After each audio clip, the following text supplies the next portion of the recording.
Apparu dans les années 2000, le Cycladima perspectalis, de son nom savant, ou plus simplement la pyrale du buis, a envahi l'Occitanie et le Lot et l'Aveyron n'y échappent pas, bien au contraire. L'Aveyron qui a décidé de contre-attaquer en trouvant un moyen écologique pour se débarrasser du papillon dévoreur du buis. La commune du Nérac a été victime de la pyrale du buis, à la fois dans le bourg et le long de la vallée du Lot.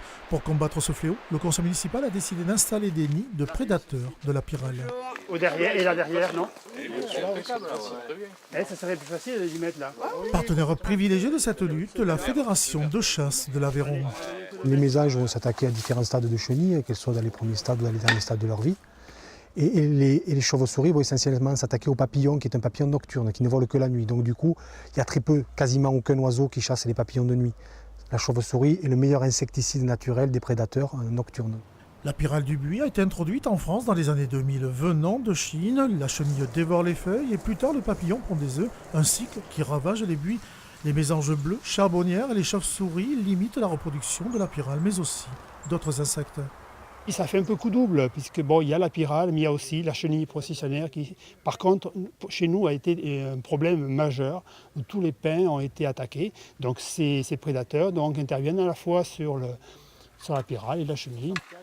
La Fédération de la chasse prélève, mais aussi aménage des sites pour restituer un biotope.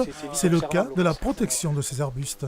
Le buis, ça nous paraissait être quelque chose d'intéressant aussi, puisque à la fois c'était une espèce invasive et que le fait que cette espèce s'attaque essentiellement au buis, ça détruisait certaines remises à bécasse. Voilà. À l'origine de cette opération, le conseil départemental de l'Aveyron, l'Assemblée a voté une enveloppe de 30 000 € pour faire fabriquer environ 2000 nids au abri.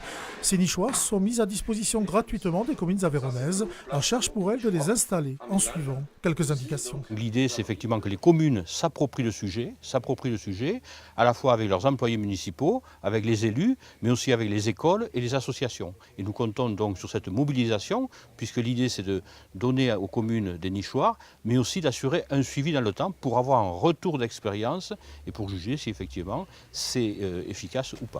Depuis début juillet, une centaine de communes aveyronnaises ont récupéré des nichoirs.